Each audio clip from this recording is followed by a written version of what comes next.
전 세계를 충격에 빠뜨린 숲속 카메라의 한 장면. 그 여자는 제 여동생입니다. 사라진 지 4년 만에 그녀는 살아 있었습니다. 그리고 그 시작은 한 대의 카메라였습니다. 침묵 속에 숨겨진 생명. 어디에도 지도에 표시되지 않은 깊은 숲. 인간의 손길이 거의 닿지 않은 곳. 자연이 그대로 살아 숨쉬는 이곳은 지금껏 단 한 번도 뉴스에 등장한 적이 없는 공간이었습니다. 한 환경보호 단체가 이 숲에 들어온 것은 멸종위기 동물들의 야생 생태를 관찰하기 위해서였습니다. 그들은 사람의 눈을 피한 채 숲 속 나무들의 작은 관찰 카메라를 설치했고, 그저 사슴 한 마리, 여우 한 가족 혹은 부엉이 한 마리라도 찍히길 바랐습니다. 카메라는 조용히 묵묵히 돌아갔습니다. 그리고 며칠 뒤 그 한 장면이 기록되기 전까지는 모든 것이 평범했습니다. 그런데 이 영상을 본 경찰은 즉시 수색 명령을 내립니다. 이유요? 그 여자를 본 사람이 따로 있었기 때문입니다. 지금부터 밝혀지는 진실은 단순한 미스터리를 넘어서 전 세계를 침묵시킨 기적으로 이어집니다. 계속 보세요. 이제부터가 진짜입니다. 여러분의 구독과 좋아요는 영상을 만드는데 큰 힘이 됩니다. 자, 이제부터 들어가겠습니다. 잠깐, 지금 뭐가 찍힌 거지? 보존 활동가 알렉스 랭은 임시 기지 사무실에서 수시간 분량의 영상 자료를 정리하고 있었습니다. 늘 그렇듯 지루한 작업이었죠. 하지만 7시 42분, 알렉스는 커피잔을 내려놓고 눈을 크게 떴습니다. 그가 화면을 빠르게 넘기던 그 순간 카메라의 프레임 왼편에서 이상한 형체가 나타났습니다. 처음엔 짐승인가 싶었습니다. 그런데 점점 가까워지자 그것이 사람이라는 것을 알게 됐습니다. 여자였습니다.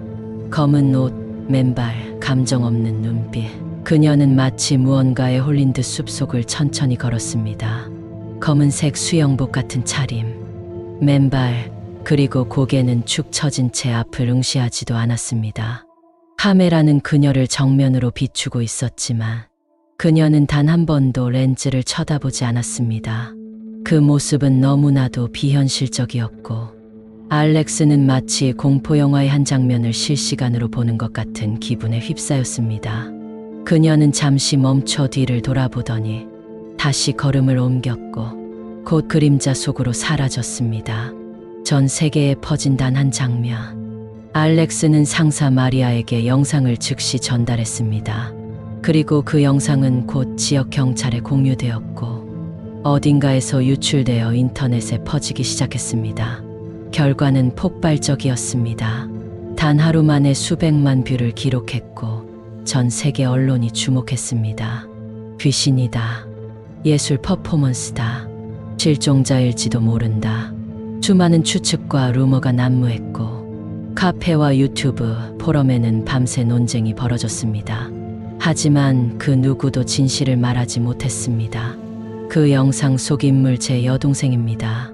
며칠 뒤 미국 뉴저지의 한 뉴스 생방송에 떨리는 손을 가진 한 남성이 등장했습니다.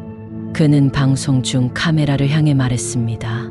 그 여자는 제 여동생 에밀리 레이놀즈입니다. 4년 전 주경계를 넘는 여행 도중 실종됐습니다. 에밀리의 차는 어느 휴게소에서 버려진 채 발견됐고 그날 이후 그녀의 행방은 완전히 끊겼습니다.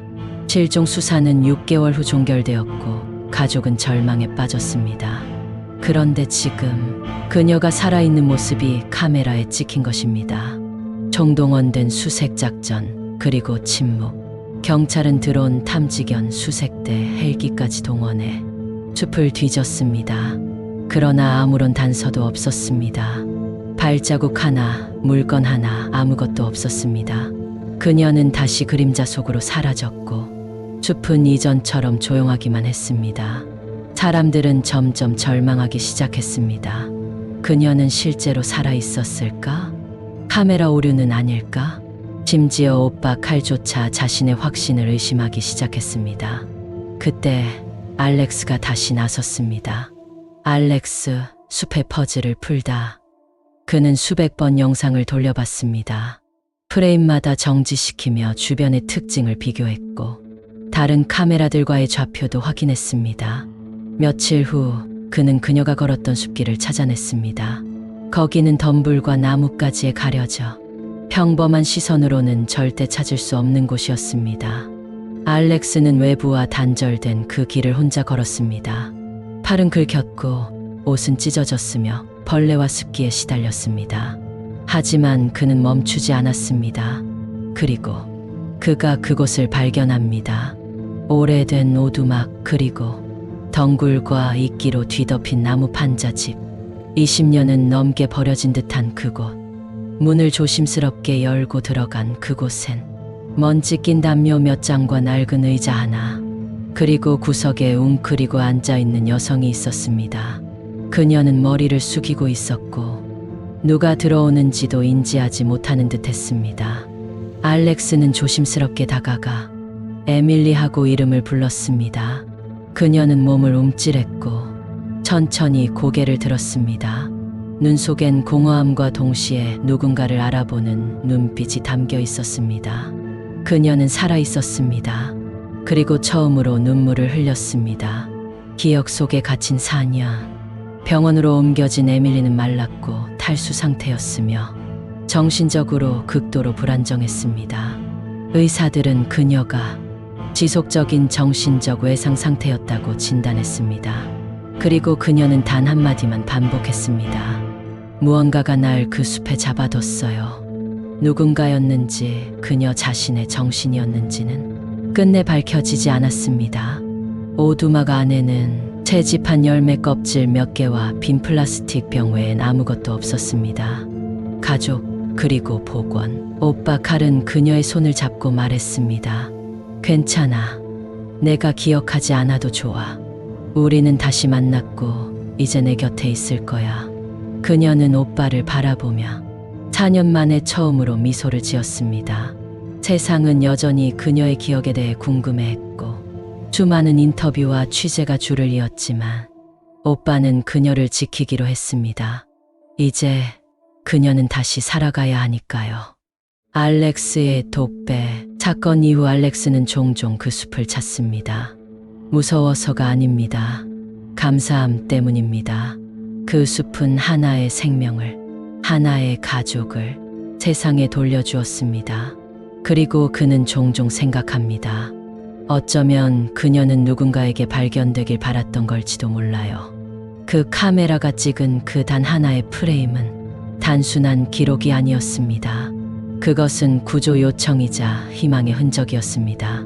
그리고 이제 여러분의 차례입니다. 이 이야기를 듣고 당신은 무엇을 느꼈나요? 실종, 공포, 가족, 희망, 생존. 우리는 어느 날 갑자기 숲 한복판에 갇힌 존재가 될 수도 있습니다. 하지만 그 끝에 누군가의 눈에 띄길 기다리는 순간이 존재한다면 우리는 살아갈 수 있습니다. 당신의 생각을 댓글로 남겨주세요. 감사합니다.